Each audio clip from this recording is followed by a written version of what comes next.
hier. Une petite phrase de Martine Aubry qui fait des remous. L'ancienne ministre a critiqué Nicolas Sarkozy, trop empressé selon elle à se montrer avec femmes et enfants et à dire ce qu'il mangeait au petit déjeuner. Fin de citation. Une phrase qui intervient alors que la politique en famille semble se généraliser. Alix Bouillaguet, Émilie Lançon. À l'époque, il était ministre de l'Intérieur. Dans le bureau de Nicolas Sarkozy, un petit garçon, son fils Louis. En 2003, ses parents souhaitaient masquer le visage de l'enfant. Un an plus tard, les choses ont bien changé. Bonne chance, mon papa. Si lever le voile sur sa vie privée n'est pas encore un passage obligé, il est fortement conseillé. Livrer un peu de sa vie personnelle, de son équilibre, de là où on est quand on n'est pas sur les tréteaux, ça fait partie de l'adhésion à une personnalité le jour où on vote.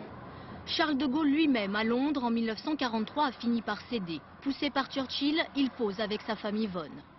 Mais celui qui le premier a véritablement ouvert les portes de son intimité, c'est Valéry Giscard d'Estaing, dès 1974.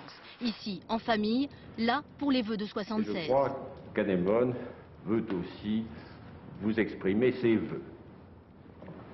À tous et à toutes, j'exprime... Aujourd'hui, on hésite moins à s'afficher, même François Fillon longtemps réticent. Ségolène Royal et François Hollande, eux, sont des experts depuis 1988. Quelques années plus tard, leur fils a bien grandi, c'est lui qui conduit sa mère en scooter. Malgré les apparences, il n'est pas toujours facile de convaincre les politiques de faire la une en famille. On est obligé de leur téléphoner à de multiples reprises. Souvent, on les voit pendant des heures, on fait des photos d'eux. Et c'est tout à fait en fin de reportage qu'ils acceptent de dévoiler un petit bout de leur vie privée. Tous semblent désormais sur les traces de celui qui a ouvert la voie, John Kennedy, président des États-Unis. C'était en 1962.